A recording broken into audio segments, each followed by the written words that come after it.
warahmatullahi wabarakatuh. Salam sejahtera buat kita semua. Om Swastiastu, salam nama budaya dan salam kebajikan. Perkenalkan, nama saya Imadi Riki Aryadi, NIM D1A1-213. Saya berasal dari Universitas Haloleo, jurusan Agribisnis, Fakultas Pertanian. Baiklah, pada kesempatan kali ini, izinkan saya membawakan sebuah materi yang bertemakan kesejahteraan dan keseimbangan umum.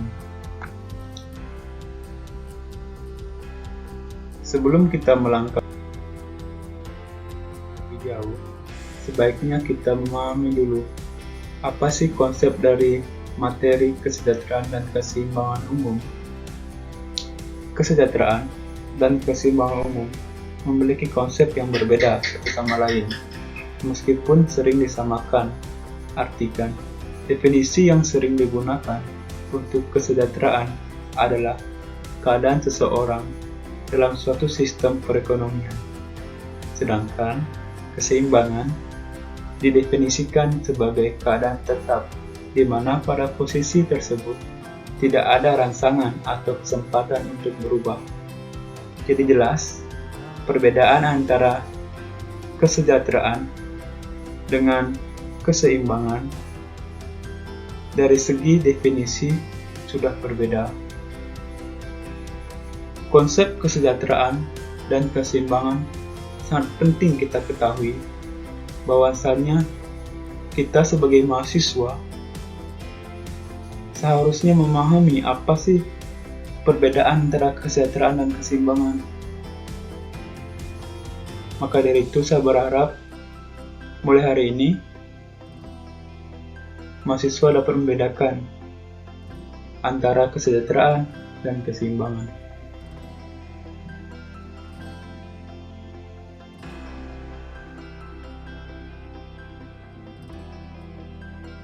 Ada seorang ahli yang berkata, yang bernama Pareto Optimal.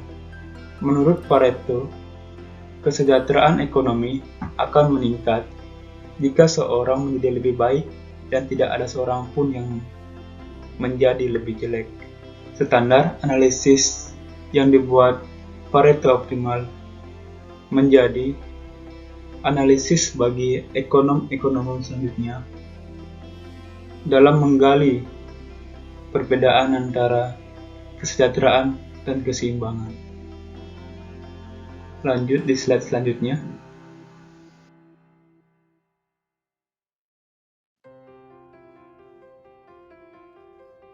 Ya. Mengukur faktor produksi. Anggapan-anggapan yang berkembang di masyarakat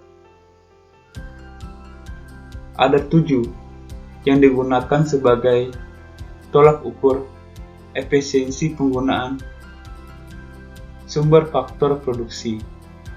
Yang pertama, kepuasan. Setiap individu memiliki kepuasan maksimalitas yang berbeda dan fungsi utility yang berbeda pula.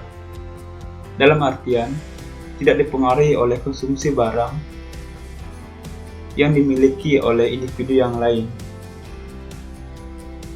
Benefit.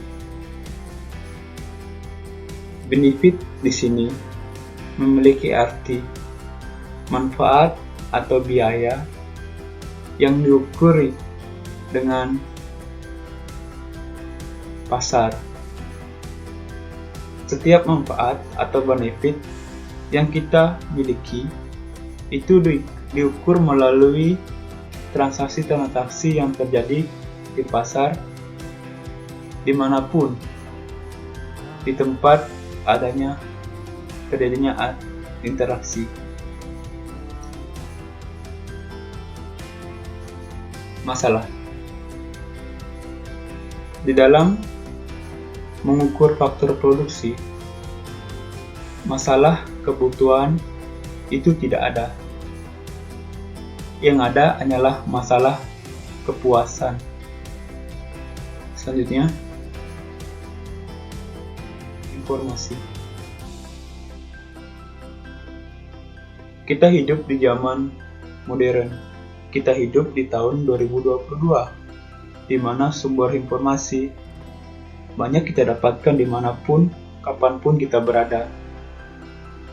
Maka dari itu, menjadikan tolak ukur untuk mengukur sumber faktor produksi.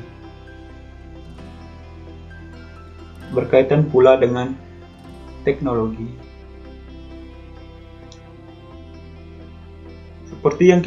Seperti yang saya bicarakan tadi, kita hidup di zaman modern, di zaman globalisasi yang dipenuhi oleh banyak sekali teknologi yang berkembang sangat pesat, sehingga teknologi dijadikan faktor tolak ukur untuk mengukur sumber faktor produksi, untuk menganalisis keseimbangan dan kesejahteraan setiap individu atau masyarakat. Nah, yang paling penting adalah ekonomi. Perekonomian yang terjadi sekarang adalah perekonomian tertutup. Perekonomian tertutup adalah perekonomian yang tidak sembarang orang bisa masuk ke dalam ekonomi tersebut. Dan mengapa ekonomi dijadikan anggapan-anggapan yang menjadikan tolak ukur untuk menganalisis sumber faktor produksi adalah seperti yang kita ketahui bahwa manusia membutuhkan uang. Uang adalah penggerak roda ekonomi. Seperti itu. Yang terakhir adalah full employment. Full employment di sini diartikan sebagai lapangan pekerjaan, di mana lapangan pekerjaan yang sudah full dapat diartikan sebagai berkurangnya pengangguran di lingkungan perekonomian tersebut. Seperti itu. Di slide selanjutnya kita akan membahas mengenai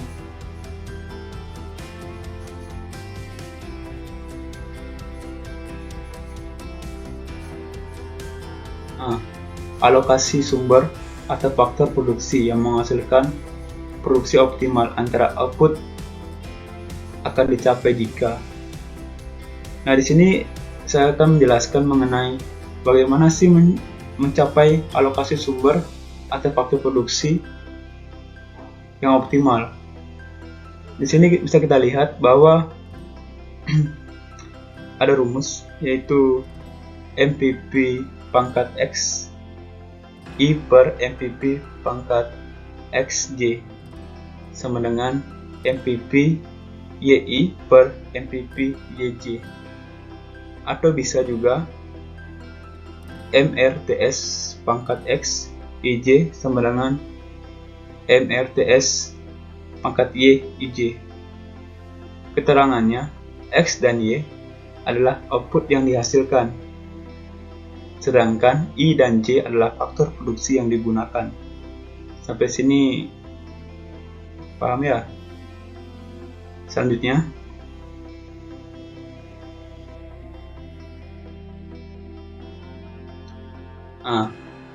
alokasi faktor produksi yang menghasilkan produk optimal antara produsen dicapai jika memenuhi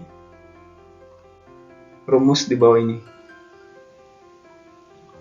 yaitu MRPT pangkat A XY sama dengan MRPT pangkat B XY, atau MC pangkat A X per MC A Y sama dengan MC pangkat B X per MC B pangkat Y. Keterangannya, MRPT adalah marginal rate of product transfer, sedangkan A dan B adalah produsen yang menghasilkan output X dan Y. MC adalah ongkos marginal atau marginal cost.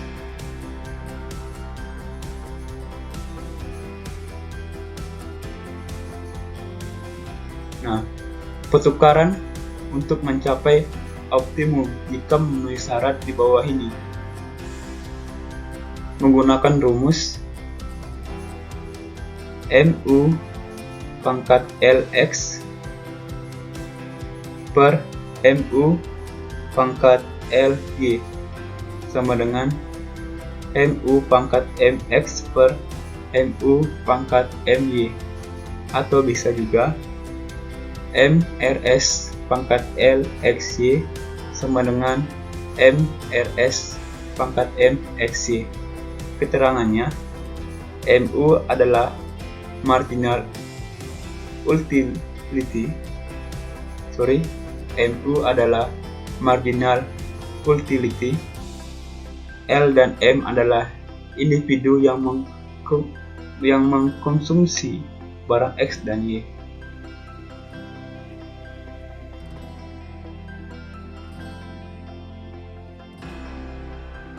Optimalisasi secara keseluruhan dapat dicapai jika rumus di bawah ini terpenuhi, yaitu MU X per MU Y sama dengan MCX per MCY, atau bisa juga menggunakan rumus MRS XY sama dengan MRTX XY. Keterangannya, MU di sini adalah marginal utility.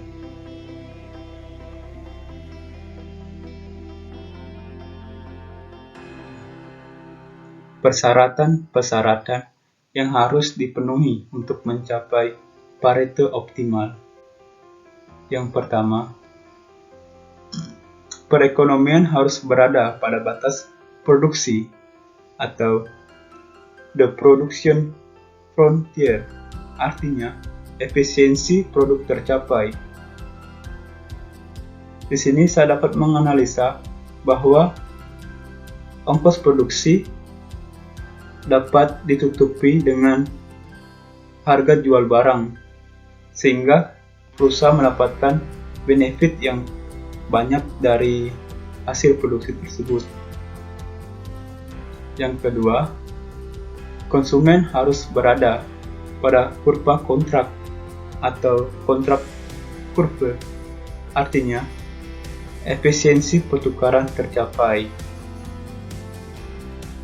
Di sini saya dapat menganalisis bahwa syarat kedua, konsumen seperti kita haruslah berada pada titik kurva kontrak,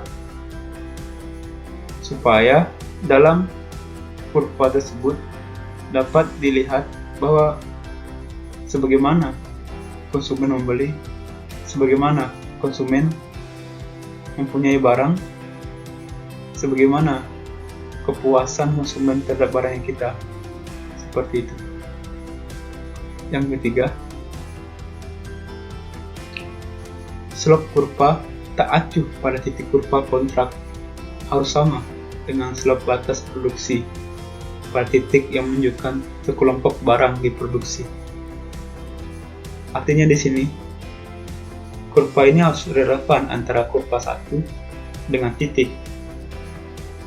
Tidak boleh ada jarak antara slope kurva antara titik kurva kontrak, haruslah sama supaya menunjukkan sekelompok, supaya menunjukkan jenis barang yang diproduksi, seperti itu. Selanjutnya,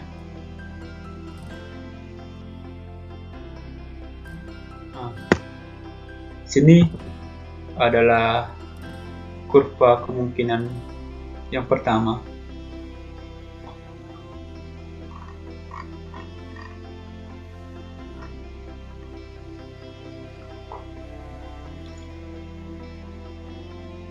Posisi Pareto optimal untuk keseluruhan perekonomian, produksi, konsumsi, dan pertukaran digambarkan dengan menggunakan konsep kurva kemungkinan kepuasan, the Utility Possibilities Curve atau UPC. Kurva ini didapat dari kurva kontrak di mana dengan merubah sumbu barang menjadi sumbu utility. Seperti itu.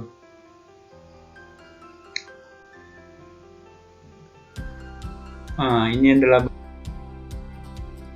kurva dari kurva kemungkinan yang kedua. Di sini dia lebih kompleks ya.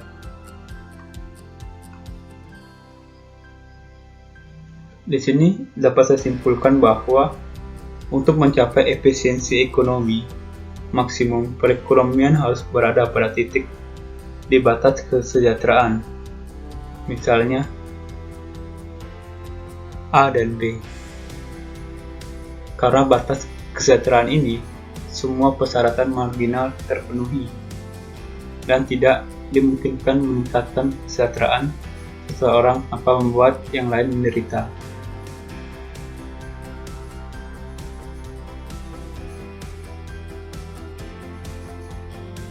Selanjutnya adalah kurva kesejahteraan.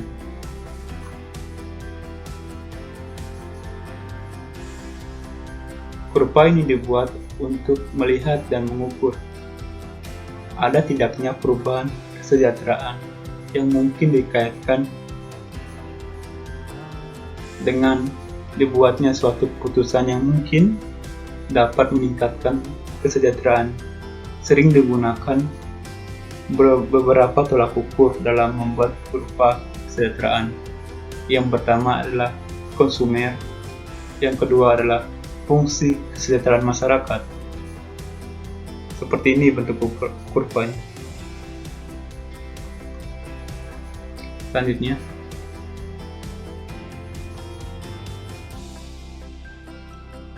Selanjutnya kita akan membahas mengenai keseimbangan umum.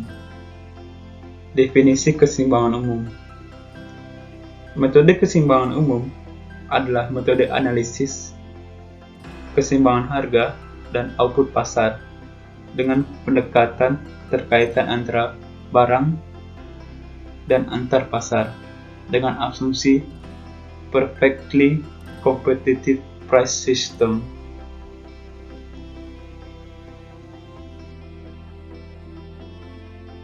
Ya, kita lanjut lagi.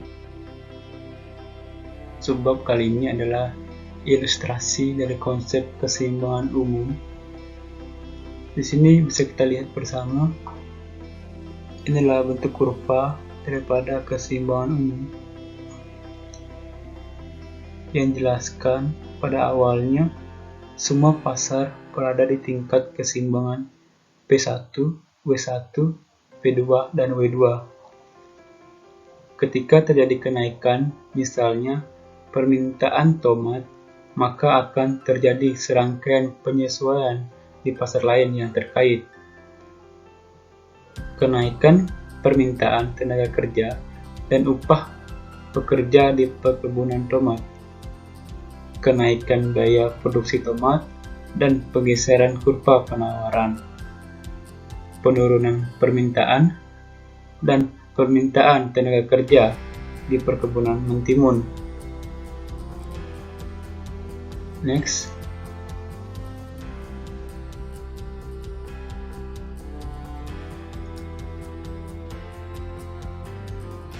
Dalam model keseimbangan umum yang dimaksud dengan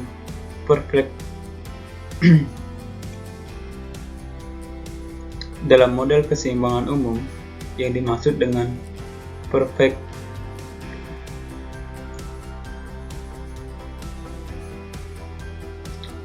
dalam model keseimbangan umum yang dimaksud dengan perfectly competitive price system adalah pasar dengan kondisi 1.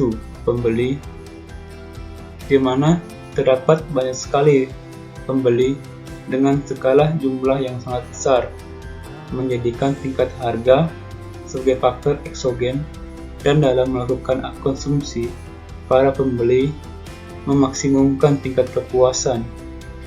Pada saat yang sama, para pembeli juga adalah pemilik faktor produksi dalam perekonomian. Yang kedua,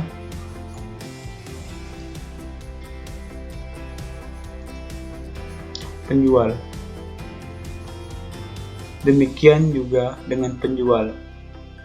Di dalam model keseimbangan umum, penjual sama banyaknya dengan pembeli. Ia menjadikan tingkat harga sebagai faktor eksogen, dan dalam melakukan produksi, para penjual ini memaksimalkan profit yang didapat. Yang ketiga, berlakunya hukum law of one price, atau artinya berlakunya hukum satu harga. Next, informasi. Baik konsumen, produsen memiliki informasi yang simetris dan tidak adanya kepastian.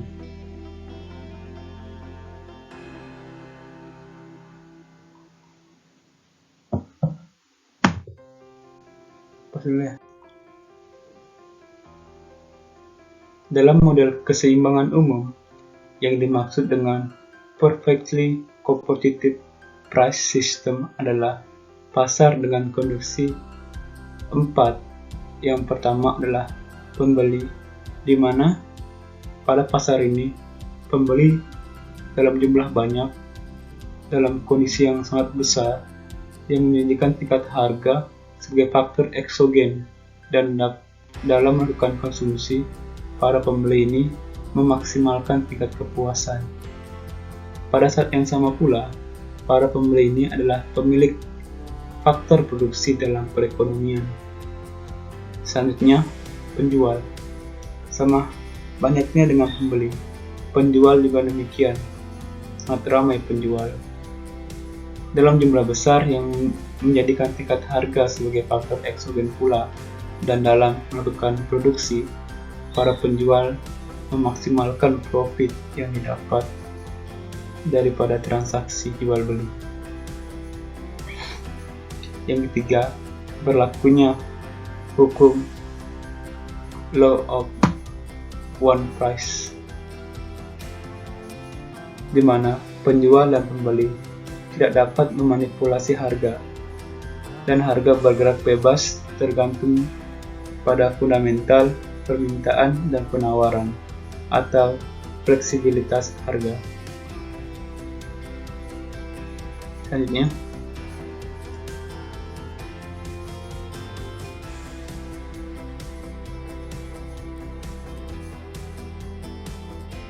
permintaan keseimbangan umum.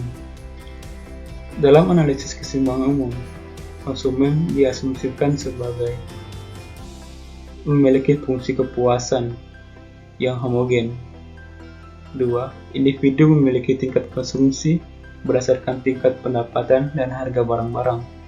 3. Tingkat pendapatan selanjutnya dihitung berdasarkan kepemilikan, faktor produksi, tenaga kerja, modal, dan lain-lain. Lalu, dalam konteks keseimbangan umum, yang akan menentukan besar alokasi adalah agregasi dari fungsi kepuasan individu atau representative utility fraction. Dalam contoh 2, barang dapat dinyatakan dengan rumus U dalam kurung X kali Y tutup kurung sama dengan akar XY.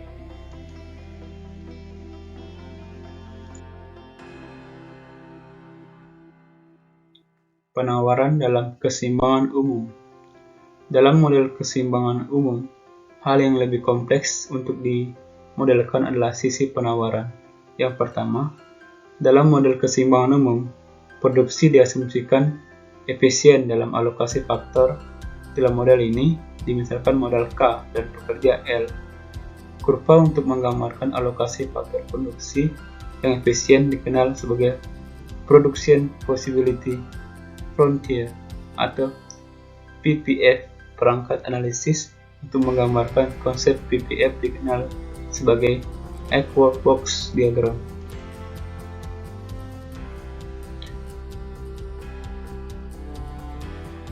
Seperti ini bentuknya. Alokasi K dan Y yang efisien. Seperti ini ya teman-teman. 1. Untuk menginstruksikan konsep efisiensi produk. Titik A dapat dikontrakkan dengan alokasi lain yang efisien P1, P2, P3, dan P4. Yang kedua, ciri efisien adalah output yang dihasilkan sudah paling besar dengan jumlah sumber daya yang sama. Pada titik A, jumlah output X2 dapat ditingkatkan dengan menggeser ISO kuat menjadi X3 dan atau dari Y1 ke Y2.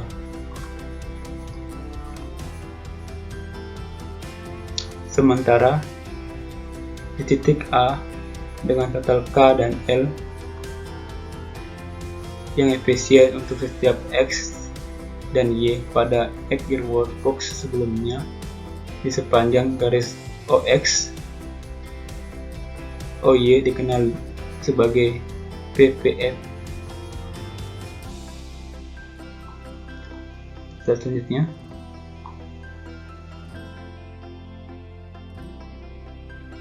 ilustrasi Egg Workbox Diagram. Dengan asumsi jumlah K dan L yang terbatas di perekonomian untuk produksi barang X dan Y, maka ilustrasi yang mungkin dari dua faktor produksi ini adalah seperti yang terlihat di slide. Seperti itulah modelnya. Lanjut,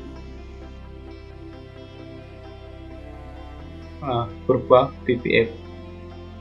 Alokasi K dan L yang efisien untuk setiap X dan Y pada Egg Workbox sebelum di sepanjang garis OX dan OE dikenal sebagai PPF. Definisi dari kurva PPF adalah kurva yang menggambarkan alternatif kombinasi output yang dihasilkan dari sejumlah kombinasi input dalam jumlah tertentu yang dipergunakan secara efisien. Lanjut.